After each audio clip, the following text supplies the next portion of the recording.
core values to valued culture, here is your host, Will Scott, interviewing another CEO about leading culture in their company.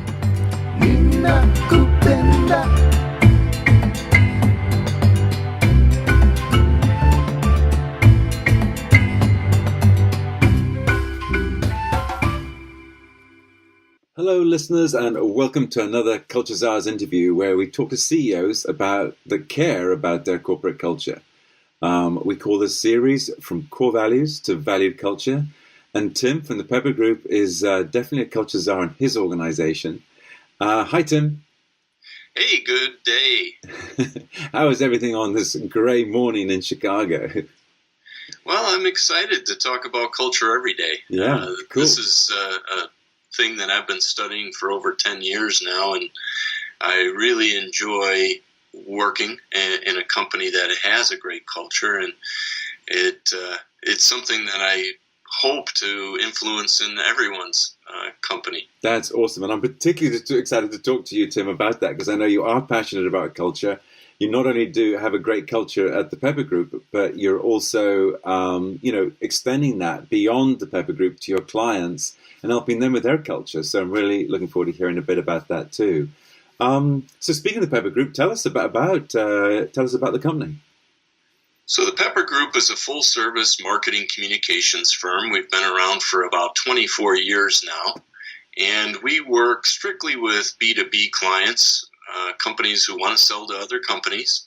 It's a little bit more of an involved sale, where we have the responsibility to not only help to define the product or service or company value proposition, but also to educate. And so a lot of the things that we develop are meant to be educational tools, and sometimes they include video. It could be brochures, it could be white papers, it could be anything that's digital. You have to be in the game these days with that. Our clients are in all different sectors, so we get a chance to exercise our curiosity quite a bit. And we're forced to do that because we can't really work for competitors at the same time. Obviously, they don't want to share secrets with someone who's also talking to the enemy. Plus, from an ethical standpoint, if we get a great idea and we have two clients in the same space, who do we give it to? And which one's not going to be happy that we gave it to the other one? So it's a lot of fun doing marketing. It's one of the few things that you can do where it starts off on the back of a napkin, and the next thing you know, you've got something that's pretty cool. Yes. And you've been doing this a while, haven't you, Tim? You got some good experience in this industry. Yeah, we started out as a design firm for about the first 8 years, and then the last 16 years we've moved on to helping companies with their strategy. And that's really the fun part, because we haven't run into a client yet that has an unlimited budget. So we have to be very strategic about how we help them spend their money. Yeah, I understand that for sure. And then tell me too about when we talk about corporate culture, what does that mean for you? I'm sorry, Will, you just broke up. Oh. There's probably a cloud that went across the Ethernet here. Okay. Well, thanks for letting me know about that. I think this culture maybe means different things to different people. What do you think of when we talk about corporate culture? When I talk about corporate culture, it's mainly within the framework of how do we have more fun exercising our craft. In marketing, we live in a very risky environment. We have to provide our clients with some ideas and some tangible things that they didn't expect, and they are looking for us to have the energy that carries that idea across.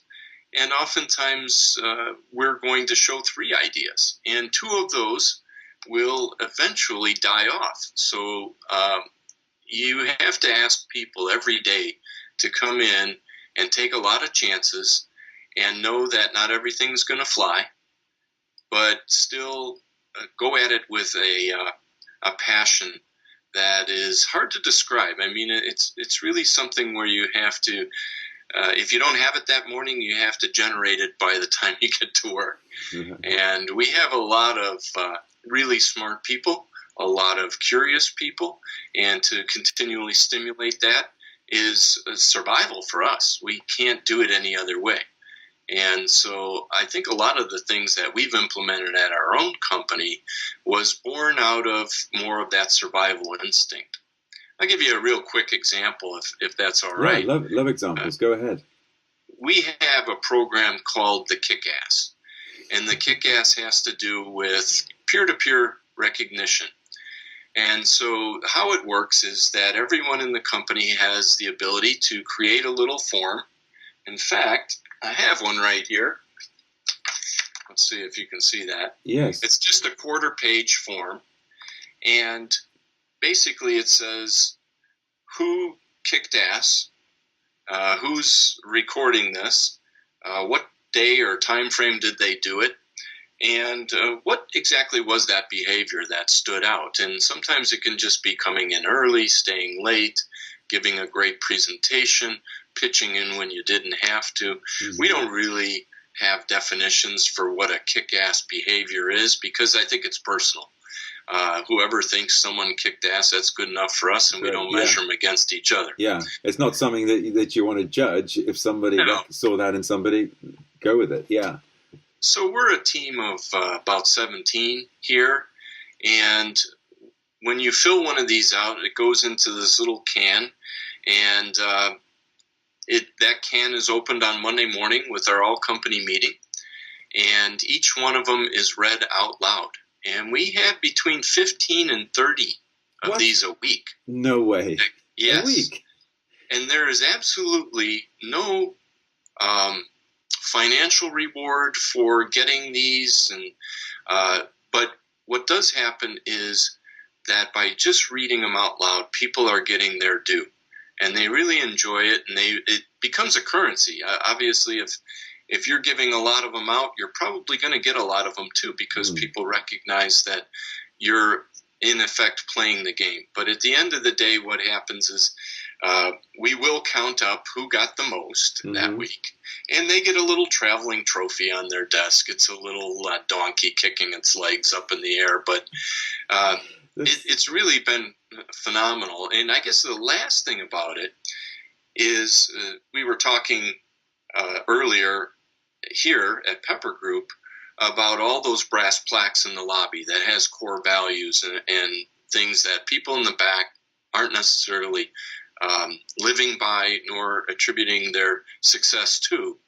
And on our little form, and again, I don't know if this is going to work, but let me see if I can bring it up closely. But yeah, we can see our it. 8 core values are listed on here. Yes. It's little check boxes. Yes.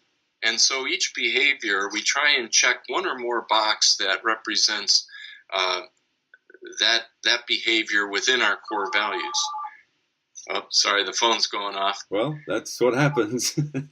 That's okay.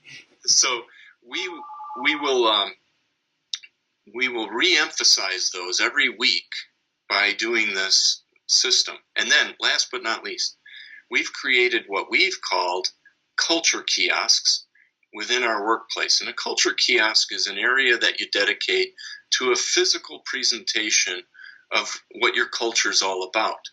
And so we have a long wall that has all of these forms taped up to it. And it's impressive. I mean, this is, in marketing, we have a thing called you can make a claim. But then you need to have proof of claim. So if we claim that we trust and appreciate each other, that's a claim. Now, proof of claim is seeing a wall with literally hundreds and hundreds and hundreds of these up on it. Yeah, that's awesome. I always encourage folks to have some kind of nominating system as a way of keeping the core values alive. So at least once a week. Well, actually, you're getting several touches a week from people doing the nomination, but when you get together at your all-company meeting on Mondays, you're getting a chance to reaffirm the values. And so people are actually not just nominating someone for something that they did that was kick-ass, but they're tying that to, they're checking one of the core values, right? They're tying it back to a core value. Yeah, absolutely. That's a beautiful, wow, it's a really cool process. And I got to see that wall sometime. Maybe you'll send me a picture with hundreds and hundreds. I can absolutely do that because it's part of one of our presentations, and it's really quite impressive. Yeah, that's really cool. Is there anything I mean, how do you describe? Well, we saw obviously you have your 8 core values, but is there any way you describe culture just at a macro level? We are this kind of a culture company. I think kick ass, probably. Yeah, we're a kick-ass culture. When I developed our core values, and there are 8 of them, which is usually a little bit more than most companies will do. But I got to tell you, quite honestly, I avoided mission, vision, values, all that stuff for a long time. I've been in sales almost my entire career in one form or another, and I've been in a lot of lobbies, and I've seen a lot of those brass plaques, and I've basically wanted to go up there and scratch out the name of that company and put any company here because integrity and respect. Yeah, exactly, which are important, but they should be table stakes, right? Yes, I agree. I like people to do something a bit more novel, a bit more that's personal to them. Yeah. So, both of us, we're involved with the Entrepreneurs Organization, and we go on an annual retreat every year. And at this point, we went on a retreat where we had a facilitator, and they said for the next 2.5 hours, we're going to work on core values and things like that. And instead of going in the corner and pouting and saying, I don't want to do that, I decided to give it a try and try to find my voice. So here, let me just read to you our core values. Please do. That's one of my questions. Tell us your core values. So again, these are all inward facing. So I don't care if the rest of the world ever sees these. Obviously I do, because we put it up on a big wall in a Culture Kiosk format. But really it is about our own employees. If they feel safe in this environment, then the work product is going to be that much better. So here's how they go. Number 1, initiative has no boundaries. We want people to come up with as many ideas as they can and own them, so that they can help us to grow our business and to improve it at every step. Work and play with passion. We work in an industry where we have 40 bosses. They're called clients, and none of them talk to each other. So they constantly make requests of us that, if they knew what the other 39 were doing, would realize that that's a pretty crazy request. But we have to fulfill it. So we play outside of work together, so that when we come back to work, we also circle and play together here. That's cool. Pride in craft and service is important to us. That pride of what we get to do, the sandbox that we get to play in. Sometimes when you're showing things to a client and they're very subjective about it, they may not be as diplomatic as they could be in describing how they feel about it. And we need to know that what we did was great. They just don't know oftentimes how to communicate it. And if we allowed ourselves, our feelings could get hurt. So we need to always know that we have great pride in the craft that we do. And we are a service organization. Every Monday at that same meeting where we read the kick-asses, one part of our of the meeting is called Critique of the Week. And that's when people bring things in that they have seen either in the mail, in a publication, online, broadcast media, it doesn't matter. But the one thing is that they love it. Whoever did it, and it's not us, these are things that we receive. Yeah. We are celebrating our pride in our craft by sharing what other people have done well. Our 4th one is Be Smarter Tomorrow, which basically implies that every day we have a responsibility to be smarter. We also have a mechanism for that. That is the Higgy. This is a little statue. It's named after Dave Higgins. It's a long story. He's a former co-worker of mine before I started Pepper Group. And I just remember that he got very excited one day about something that he learned. And at Pepper Group, how we use the Higgy is that it will sit on someone's desk for the entire week. And it is a reminder to everyone who comes to that desk to teach that person something. And it doesn't matter what we teach, because all knowledge can be leveraged later.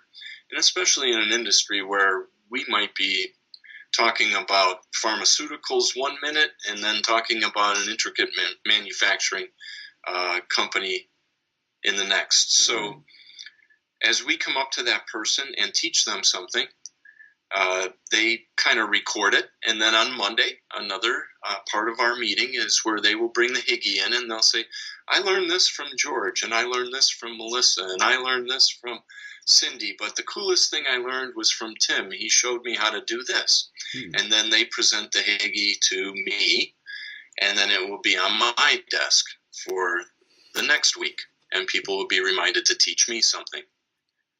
Now, the cool thing about this is, while it might seem a little gimmicky, it's been working for over 20 years. Yeah. And we have literally tens of thousands of learning experiences attributed to it. That's fantastic. And when you talk about like these little statuettes that you think might be like hokey or whatever, I just hear examples all the time of people using symbols like that to, again, to bring their core values alive.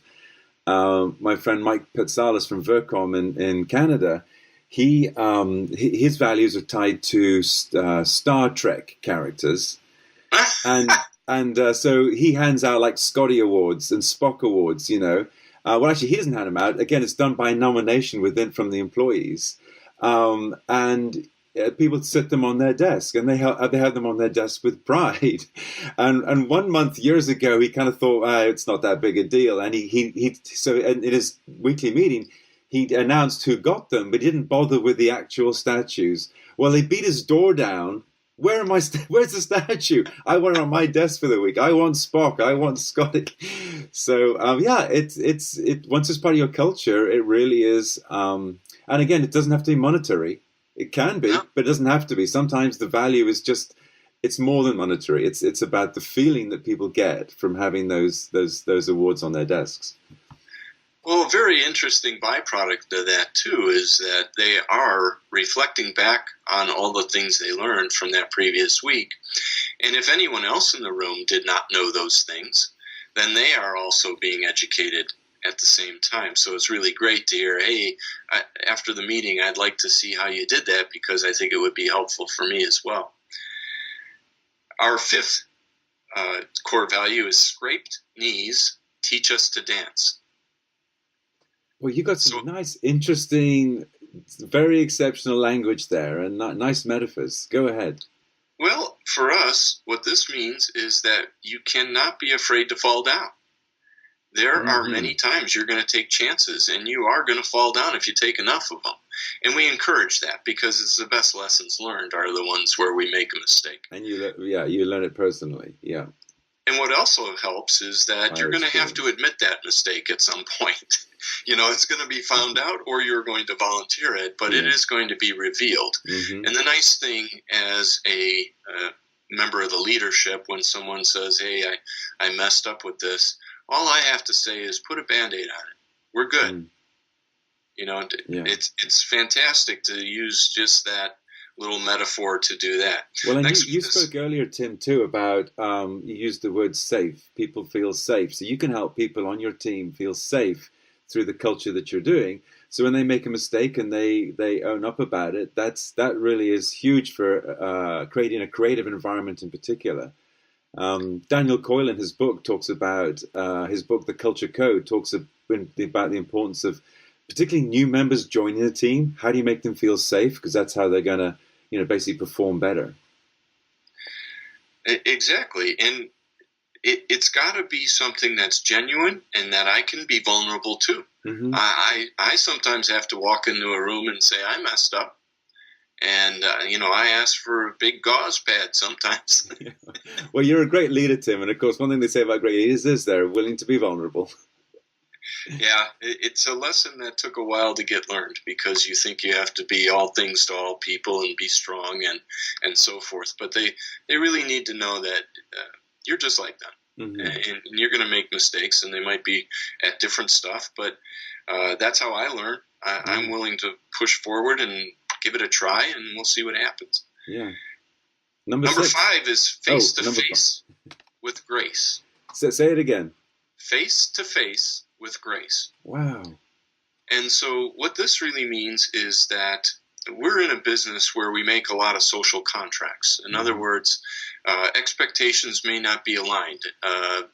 So we have some gray areas in our business. So someone thinks, hey, I thought that was included, or can't you just make this little change, when they don't oftentimes realize how in-depth that change could affect other things.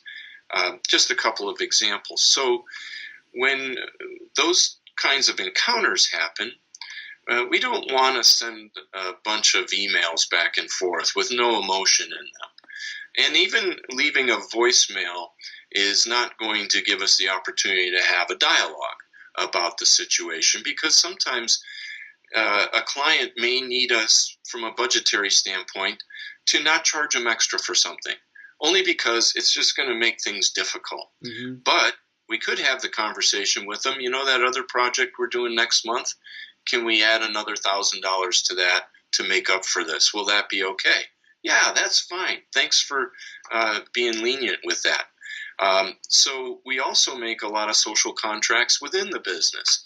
I'm going to have it to you by 2 o'clock. Well, you have to, because I only have 3 hours to work on it and it's got to go out. So we want to be face-to-face as often as possible. I think another big part of that is that body language will tell us so much. And again, this is something where I'll tell you a quick story. When I was first starting out, I went and I presented something to a client, and he looked at it for the longest time, that silence, that's painful. And he says, I just don't like it. It's not doing anything for me. These are not helpful comments to me. I really don't know what I can do about those. So eventually I have to start asking questions. And if I didn't see him kind of squirming so much, I probably wouldn't have pushed as far as I did. But it turns out that one of the designs had purple in it, and his ex-mother-in-law loved purple. It just had a psychological problem. But the fact of the matter is that he wasn't the audience for this particular project. Soccer moms were. And so soccer moms do like their purple. And frankly, he hired me to talk to them, not to him. And so we were able to have that dialogue. But something like that, if I was to do it over the phone or even through a WebEx or something, I wouldn't have seen that body language. And he might have stayed silent for a couple of weeks before he got back to me about it. Yeah, big proponent of face-to-face when you can do it, yes. 7 is strength of the wolf is in the pack. And I guess the Kick-Ass program is a great supporter of that. If the pack isn't recognizing the wolf, that wolf is probably going to leave the pack. And we don't want that. Turnover is very expensive. Mm-hmm. Last but not least is choose to be challenged. I had one of our newest people right out of college, about 3 weeks into joining us. She came into my office, and the gist of it was that she was getting frustrated because she went and asked 2 different people how to do something, and they both had a different way to skin the cat. And so she came to me and said, how would you handle this? And I said, well, I'd probably do this, this, and this. She goes, oh, so that's a third way in which I could make this happen. And I said, yeah, that's kind of how our business is. We rely on our strengths to solve an issue, and we all have different experiences. But I want you to do one thing. I want you to replace the word frustrated with challenged. Because as you recall, our 8th core value is to choose to be challenged. Yeah. And so you're going to learn a lot when you consider it a challenge versus frustration, which it can, sap your energy if you're frustrated. It's something that you think you're a victim of. Whereas if you choose to be challenged, you're going to figure it out. Yeah. Well, you have some beautifully worded core values. I absolutely love it. How unique those are, and face-to-face with grace, and choose to be challenged. And those are nice. Do you mind sharing those with me and somebody? Just take a picture with your phone of that little slip and send it to me. That I would appreciate that. Absolutely. Okay, cool. And so you have 8 core values. Do you think they're obviously alive and thriving because they're just a part of your everyday there at the Pepper Group? And do you think your employees could probably name, if you stopped them in the hallway, they could probably name, I don't know, 6 out of 8 off the top of their head, right? They're that familiar with them? I'd almost guarantee it. Really? That's cool. Yeah. Very, very good. So, how long have you? When did that happen? It's interesting that you're kind of a convert. So I think you said, you kind of resisted it, then you went on this EO retreat and you got into it, and now you're a huge proponent. So how long ago was that? That was about 9 years ago. Okay. Mm-hmm. So you've been using these same core values now for 9 years. Any particular stories over that period of time where you just a favorite story maybe that you can associate with? You gave one about your ex-partner for the Hickey Award, but any others regarding employees? I think that when we have a recruit mm-hmm. and we take them on a tour of our place, mm-hmm.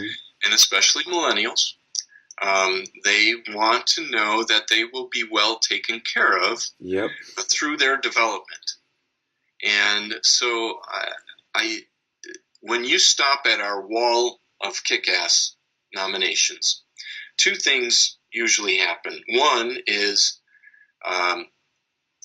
for prospects and maybe new members of a client team when they're first coming through our place, I get asked quite a bit if they can take a picture of that wall because they want to use that somewhere in their organization. But with a recruit, when they look at it, they are intense about reading them.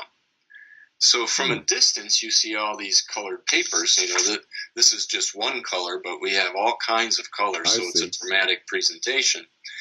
But they actually want to see, what are people writing about each other? And is it sincere? Is it something that I would like to be recognized for when I accomplish that? So I think that's a big part of our recruiting message, is that we will not put you in a corner and hope you survive. We are going to surround you with ways in which you'll be supported until you get it. Because unfortunately in our business, we can't send someone off for 8 weeks of training, and we don't have a book that says how to be a great account manager, for instance. It's on-the-job training, and you're going to eventually learn how to dance because your knees will be scraped. Yes. And I think, all of these things that I mentioned, the core of what those core values are those regular things. We believe in education. We believe in being honest in having our conversations. We want to negotiate certain things, but we want to win-win negotiate because that's the only way we keep clients for a long time. Mm-hmm. So it's kind of exciting to do that. To know that if as many people who took a picture of that or requested a sample of our form actually went back and initiated that program, I'm a happy guy. Yeah. I want people to enjoy where they work and to live according to some sort of standards. I mean, it goes back to the 10 Commandments. If you really look at it, those are some core values that were initiated. Yeah. And I think if we follow that same lead, you have a much better chance. We, as you know, we go out and have an entire suite of services that we do for companies to help them better communicate their culture, and to in a variety of different ways. Of course, we don't do things that are behavioral change, but more of how do we communicate better. And so as we look at things that we can help other companies do, one of them are these culture kiosks. So imagine if you put something into the workplace where, if diversity is important to you, why couldn't you have a culture kiosk that every month someone with a different heritage curates that display? Mm-hmm. And they could put things up that had to do with the arts, or maybe the sciences, or maybe the cuisine, or maybe sports. Whatever it is, the more we know about where each of us came from, the more we understand each other, appreciate each other. A lot of those core things are all the same.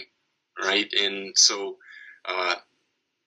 think about how another idea for a culture kiosk is to do something that has all of the social activity in your company. So no longer do we just do a bowling team in the winter and a softball team in the summer. Now people have a lot more varied interests. So what if you were able to have a book club at your business and you put up all the different books and maybe some comments people made about them at the meetings? Or you got a lot of gamers now, so how could you show off, something that's happening in that gaming community? You've got people who fitness is a big part of their world, so maybe there's a biking club, or maybe there's another way to do that. I think as an employer, if the studies are right, and it says that the more friends you have at work, the harder it is to leave work, then you want to encourage people making friendships. And you don't necessarily have to organize everything or pay for everything, but I think if you facilitate communication about it, then people know what they're missing, or they know that they're part of a tribe, and that tribe is very important to them. And everything comes back to that mission. Our purpose statement, which we also developed during that same time of the core values, is we move people. We move them emotionally. We move their level of education. We move them off of their biases. We move them into a new perspective. We move them through laughter. We move them through sadness.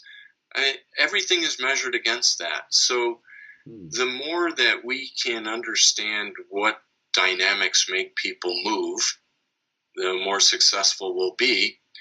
And of course, as I mentioned before, there's a lot of different ways that we could go about everything in our business, especially, but I think almost every business. There's more than one way to accomplish something. And if we move there together, then we're going to solve the issue and not worry about who's right or wrong. Yeah. So is that something that when you onboard new people, that you talk about the purpose and moving people? So they get that feeling of, that when they go home at the end of the day, they're actually doing something meaningful for the world. It's not just about a paycheck. They're helping move people at your clients. Absolutely. In fact, I take people out for lunch in their first week. And that is my job, to initiate them into our culture.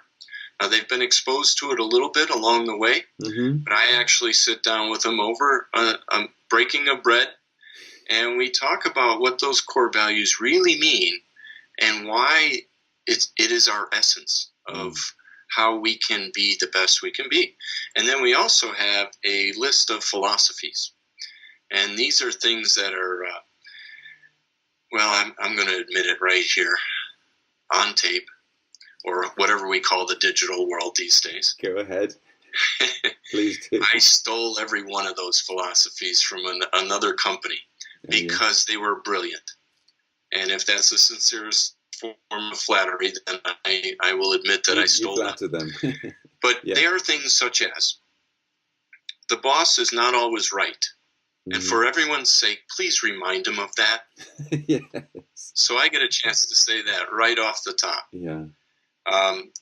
We will not do business with bad people.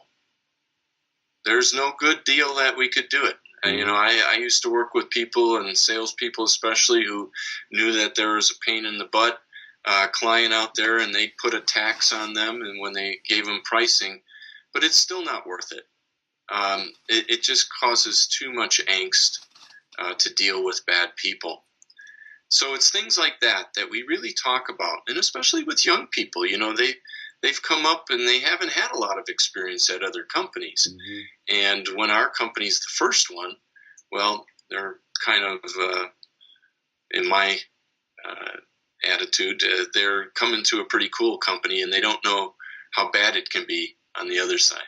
Yeah. So I want to really share with them the whys. So I think I know how you would answer this, but I do like to ask the question about, in terms of all the priorities that you're juggling as CEO of your own company there, whether you're trying to manage the, the profitability or the clients, or, how you're marketing your own services, strategy, all of those priorities. Where's managing culture or giving time to culture amongst all of those? I basically have two primary jobs at the company. One is to sell, because without sales, we don't have anything but a hobby here.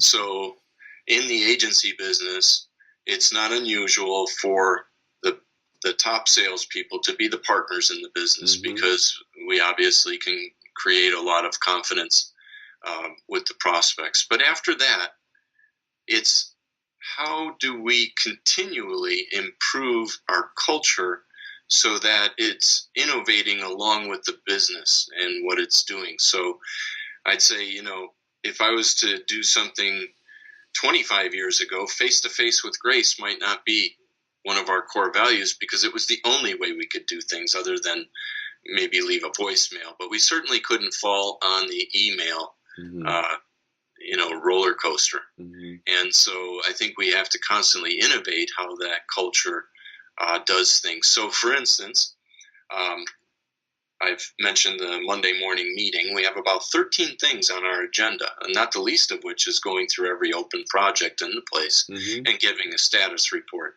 But other things that we do, we now have a designer who lives in Dallas. So we have the Dallas Observation of the Week. So what's going on in the Lone Star State, that's a little weird compared to what maybe we're used to in Chicago. Yeah. And so that employee he worked with us up here for 5 years, so he knows us very well. But you always feel kind of out of it when you're working remotely. And so we give him something to kind of be observational and come back and give us a laugh. And we have another employee that, as a matter of fact, tells the joke of the week, and they contribute that way.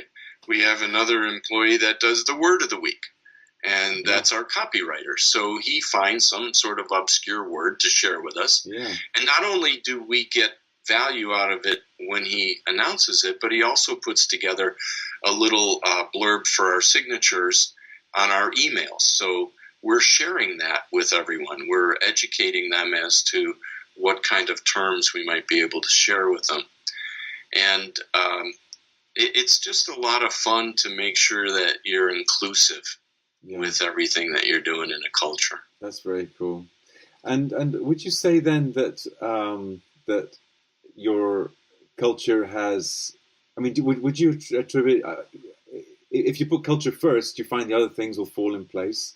And I'm thinking about top line and bottom line. Can you attribute those being better since you focus on culture? Absolutely. It's something we can measure ourselves against when we interact, and it's an easy reminder that we have a responsibility. Each one of us, even if you're an owner of the company, you have a responsibility to act a certain way. And whenever we can have reminders of that, it helps, because there's stressful times. And sometimes you can fall victim to losing your pride in the craft and service that we're doing. You may want to hide a mistake you made, but if you know that you have the freedom to share it and that you won't be judged for it other than in a positive way, because now we know that mistakes lead to being better and being smarter. And I think in the old days, I probably would have ran around with it like a chicken with my head cut off, trying to fix everything for everybody. Yeah. And now they understand the guidelines are this. And when your core values start with initiative has no boundaries and choose to be challenged, you know that with everything in between there is going to be up to you. You can't be a victim around here. You have the opportunity to change anything that needs changing. Sure, but by doing that, then it sounds like also your job becomes easier, because people are able to act and make decisions similarly to how you would, based on this compass, if you like, of the core values. Absolutely. Yeah. And Tim, have you ever, before you started the Pepper Group, did you ever work anywhere where you saw the sort of opposite extreme, where culture sucked? Oh, dude, I'll give you a great example. The business that I worked at before this one, starting this, was a printing company, and I worked there for 6 years. And when I came into the company, there were about 50 people in the company, and it was a culture of family. It was a culture of quality. We were doing some of the most high-profile work. Back in the day, if you did annual reports, there was no budget. You just did something that was amazing. We did the automobile showroom books. So every year, we would do the new books. Everything had to be perfect on those, no deficiencies at all. And so, again, I was probably, out of those 50 people, I was probably 3 or 4 of us that even had a college education. So a lot of these guys came up through the apprentice program, and then they would become journeymen, and they would be some of the finest technicians you could imagine. I mean, we had people who, when they did their job without explaining what each job was, these were the guys who would be the most sought after in the world to do this. So there was that culture of pride that really went a long way. And then we were bought out by a real big conglomerate, and they started pushing volume over quality. And so we went from doing these beautiful pieces to doing what would commonly be called the bird cage liners, those Sunday supplements from all the retailers. And how quick could we process these pages? And because we were pretty large, we were able to invest in equipment that we could process those pages pretty quickly and very profitably. And so when I left there, 6 years later, we had 190 people. And I was part of the management team, and I had 5 different departments, and I was a little scared about what my joy was, what was happening to my joy. My joy was being squashed by bureaucracy. It was being people weren't doing projects according to, when you'd step back and go, I did that. There was no more of that. It was all, get that done. Get that passed through. People working 60, 70 hours a week just to accomplish the volume we were doing. These are not happy people. And as much as I tried to make sure that we were paying attention to the things I thought were important, I started a newsletter for the employees just so that we could share information and maybe recapture some of that. But when it all came down to it, we were not the same company we were before. We were not spending time with each other outside of work. We were not recognizing each other for whatever form of accomplishment we were doing.